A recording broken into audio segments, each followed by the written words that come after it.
একটা কথা জিজ্ঞেস করি। আজকে সকালে ঘুম থেকে উঠে ১ম কোন কাজটা করেছেন?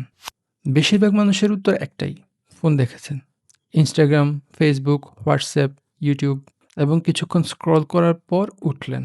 কিন্তু একটা অদ্ভুত অনুভূতি। ভালোও লাগছে না, খারাপও লাগছে না। একটা ফাঁকা ফিলিং।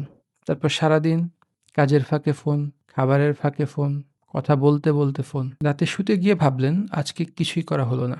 কিন্তু কেন? আপনি কি লেজি? আপনার কি উইল পাওয়ার নেই? না। আপনার সাথে বায়োলজিক্যাল ওয়ার চলছে এবং সেই ওয়ারে আপনার মস্তিষ্কের একটা কেমিক্যাল সবচেয়ে বড় ভূমিকা রাখছে। তার নাম ডোপামিন।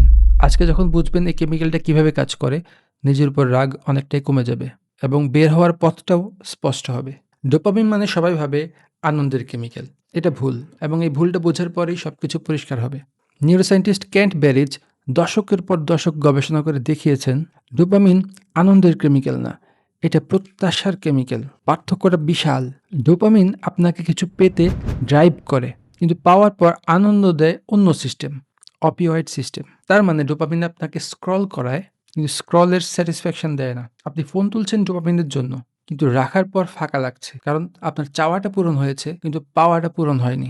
এটাই লুপ, চাওয়া, নেওয়া, ফাঁকা, আবার চাওয়া। এবং সোশ্যাল মিডিয়া এই লুপকে পারফেক্টলি এক্সপ্লয়েট করে তৈরি করা হয়েছে। মোবাইল কিভাবে ডোপামিনকে হাইজ্যাক করে, এখানে সবচেয়ে গুরুত্বপূর্ণ কথাটা আছে এবং এটা জানলে আপনি কখনো সোশ্যাল মিডিয়াকে আগের চোখে দেখবেন না। 1950-এর দশকে বিএফ স্কিনার একটা এক্সপেরিমেন্ট করে দেখিয়েছেন।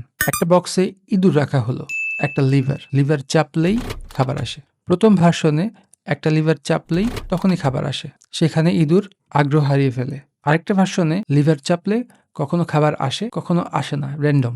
ফলাফল, ইঁদুর অবসেসিভলি লিভার চাপতে থাকলো, থামতেই পারলো না।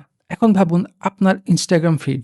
কখনো একটা পোস্ট দেখে মন ভালো হয়, কখনো হয় না। কখনো কোনো কমেন্ট আসে, কখনো আসে না। এটা এক্স্যাক্টলি সেই ভেরিয়েবল রিওয়ার্ডটা। আপনি লিভার চাপছেন, স্ক্রল করছেন, কখন রিওয়ার্ড আসবে আপনি জানেন না, তাই আপনি থামছেন না। সিলিকন ভ্যালির ইঞ্জিনিয়াররা এটা বুঝে শুনে ডিজাইন করেছে। এটা অ্যাক্সিডেন্ট না, এটা ইন্টেনশন। তাহলে বুঝুন আপনি উইক না, আপনি একটা বিলিয়ন ডলার সিস্টেমের বিরুদ্ধে লড়ছেন, যেটা আপনার মস্তিষ্কের সবচেয়ে প্রিমিটিভ অংশকে টার্গেট করে বানানো। ডোপামিনের আসল সমস্যাটা কি? এখানে একটা ট্রানজিশন দরকার, কারণ এতক্ষণ বললাম কি হচ্ছে, এখন বলবো এটা কেন বিপজ্জনক। 3টা জিনিস।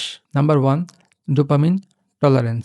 বারবার একই স্টিমুলাস পেলে মস্তিষ্ক সেটাতে কম রেসপন্ড করে। মানে যে রিল দেখে আগে হাসতেন এখন আর হাসেন না, যে পোস্ট দেখে আগে এক্সাইটিং লাগতো এখন বোরিং লাগে। তখন আপনার আরো বেশি প্রয়োজন, আরো ইন্টেন্স দরকার। এটা অ্যাডিকশনের exact pattern. Number 2, real life ম্লান হয়ে যায়। যখন মস্তিষ্ক কনস্ট্যান্ট হাই স্টিমুলেশনে অভ্যস্ত হয়ে যায়, তখন রিয়েল লাইফের সাধারণ আনন্দগুলো আর কাজ করে না। বই পড়া বোরিং লাগে, কথা বলা বোরিং লাগে, এমনকি কাছের মানুষের সাথে সময় কাটানো একটু পরেই ফোন দেখতে ইচ্ছে করে। এটা আপনার সম্পর্কের সমস্যা না, এটা ডোপামিন ক্যালিবারেশনের সমস্যা। নাম্বার 3, মোটিভেশন হারিয়ে যাওয়া। ডোপামিন শুধু আপনাকে স্ক্রল করে তাই না, ডোপামিন কিন্তু একটা মানুষকে বড় লক্ষ্যের দিকে এগিয়েও নেয়। কিন্তু যখন ইনস্ট্যান্ট রিওয়ার্ডগুলোতে আপনার ডোপামিন শেষ হয়ে যাচ্ছে, বড় কাজের জন্য আর ড্রাইভ থাকে না। আপনি ভাবছেন আপনার মোটিভেশন নেই, কিন্তু আপনার ডোপামিন অন্য জায়গায় খরচ হয়ে যাচ্ছে। এখন আসে সবচেয়ে গুরুত্বপূর্ণ পার্ট, ডোপামিন রিসেট করব কিভাবে। 3টা কথা যেগুলো আজকে থেকেই শুরু করা যায়। নাম্বার 1, ডোপামিন ফার্স্ট নয়, ডোপামিন রিডিরেক্ট। ডোপামিন ডিটক্স মানে সব আনন্দ বন্ধ করে দেওয়া না, এটা একটা মিথ।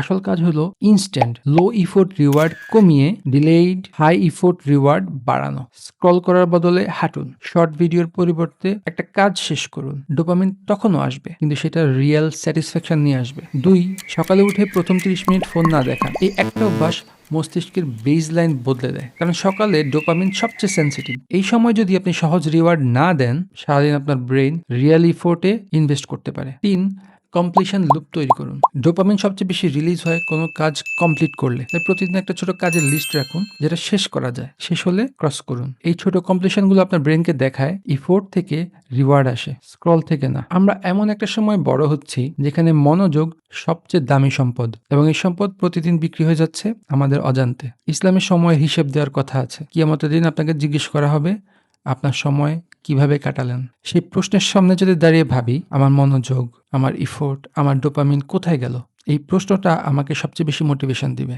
আজকের জন্য একটাই কাজ, কাল সকালে ঘুম থেকে উঠে প্রথম 30 মিনিট ফোন দেখার আগে অপেক্ষা করুন। চা বানান, জানালা খুলুন, চুপ থাকুন, শুধু একদিন দেখুন কেমন লাগে। সেই 30 মিনিট আপনি যেমন ফিল করবেন, সেটাই আজকের পুরো ভিডিওর উত্তর। সোলোনেসে আমরা ব্রেনের সেই জায়গাগুলো নিয়ে কথা বলি যেগুলো জানলে জীবন বদলায়। ভালো থাকুন এবং নিজের মনোযোগ নিজের কাছে রাখুন।